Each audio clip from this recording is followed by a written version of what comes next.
Welcome back to Man Down Sports. If you're not subscribed, go ahead and hit that subscribe button right now. As you come in, also hit that like button and share this to a friend that you know like NBA and content or NFL content because we do all sports. But what I wanted to get into really quick, as you can see from the thumbnail, is the MVP race in the NBA. I was going through some statistics trying to formulate my opinion because initially my opinion was the teams that was at the top, i.e., the Phoenix Suns, the Milwaukee Bucks, the Boston Celtics. Those guys were the guys, or those teams were the teams I was looking at as far as which players I was going to watch and put on the MVP trajectory or on the MVP watch list, right? So those guys were Jason Tatum, Giannis Antetokounmpo, Devin Booker, right? Because I value winning, and that's what I value first and foremost. And I think the NBA should value that as well.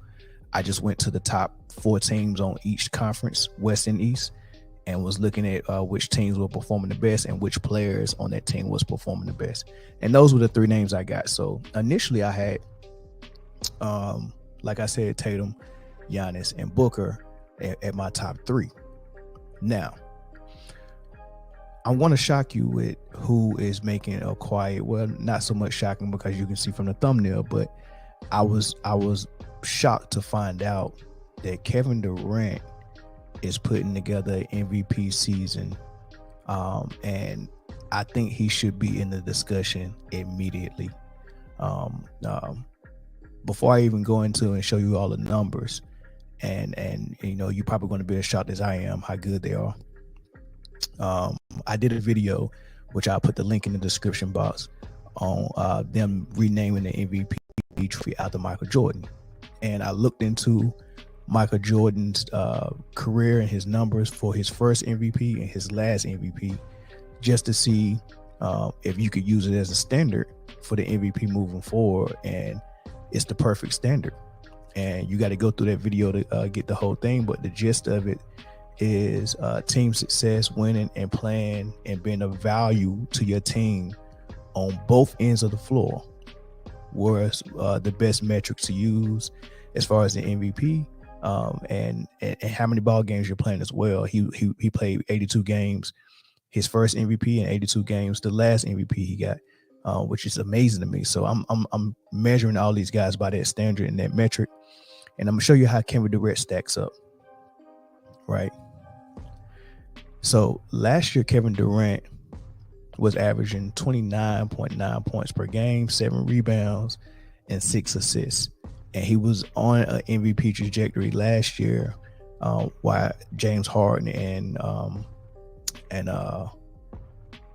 Kyrie wasn't playing. It was just James Harden and Kevin Durant, and he was on the MVP trajectory while the Nets was on top of the East. That was like top 3, I think. And then Kevin Durant went down with the injury, and then they lost so many ball games. And by the time he came back, they couldn't regain the top of the East. They barely got into the playoffs. They got swept. You know the end of the story with that. But before the injury, he was on the MVP level. Well, he's even upped his game even more this year than he had it last year when he was on the MVP race. And he's at 30 points per game, almost 7 rebounds and 5 assists, right? Except this is the phenomenal thing about it. His averaging 30 points would kind of fall under the radar because Luka is averaging 33 points. However, if you look all the way to the right, where he's got a total of 911 points, that's best for the league, even better than Luka Doncic, because he's playing mostly all the ball games. I think he's only missed 1 game this year. He's played 30 games. Luka has only played 26. So he has more points overall than Luka, even though Luka is averaging 3 more points. So I think that's significant because it goes back to what I was saying with Michael Jordan. He played all 82 games. So I think the player who can closely get to all those standards should be the lead for the MVP. And for Kevin Durant being on the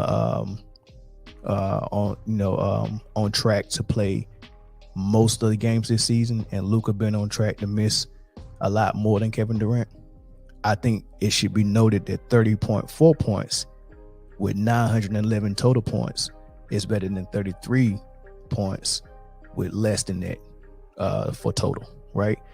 So that's one thing. Then I said you needed to be a value to your team offensively and defensively. And if you look at his defensive stats, and not just his defensive stats, but also observation, he's playing phenomenal defense on the perimeter. And as a rim protector, he's playing phenomenal defense on a team that really badly needs rim protection, right? He's got 49 blocks on the season.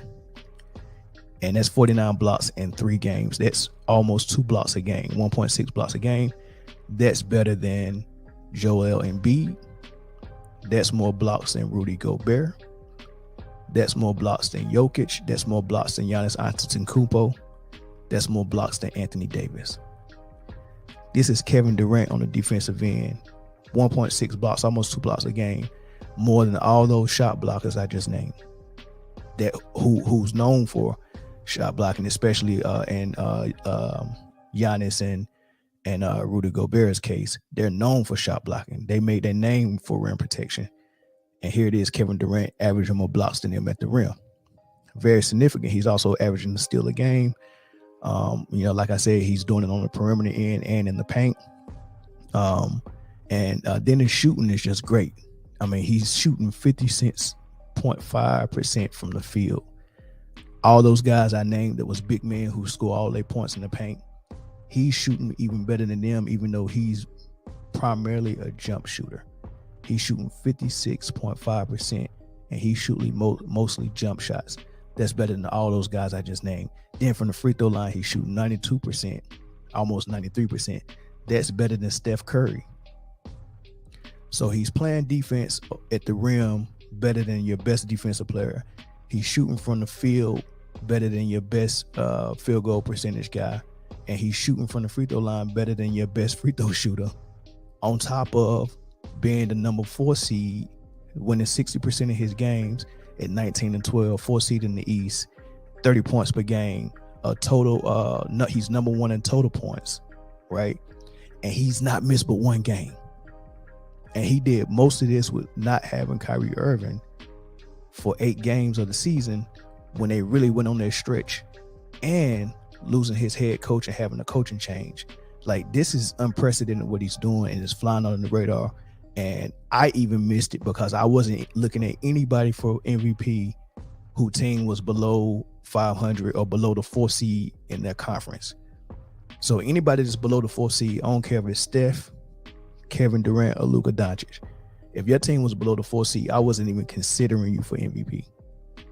You get your team above the 4 seed, then I started looking at you more closely. And I looked at Kevin Durant more closely and just realized that he's now number 1 on my MVP watch list. Then it's going to be Tatum, then Giannis. Before that, I had Tatum, Giannis, and Devin Booker. But now I have Kevin Durant number 1, Tatum number 2, and Giannis number 3. So that's how I got it. I want y'all to go ahead and take a look at all those things. Tell me what you think about it. Hit me up in the comment section. Share this to anybody who's having a discussion about the MVP. Let them know what Kevin Durant is doing, and then we'll keep this on watch. We'll update it every week because things can change, like I said. So that's all I had to put on here, man. I appreciate it. Catch you on the next episode.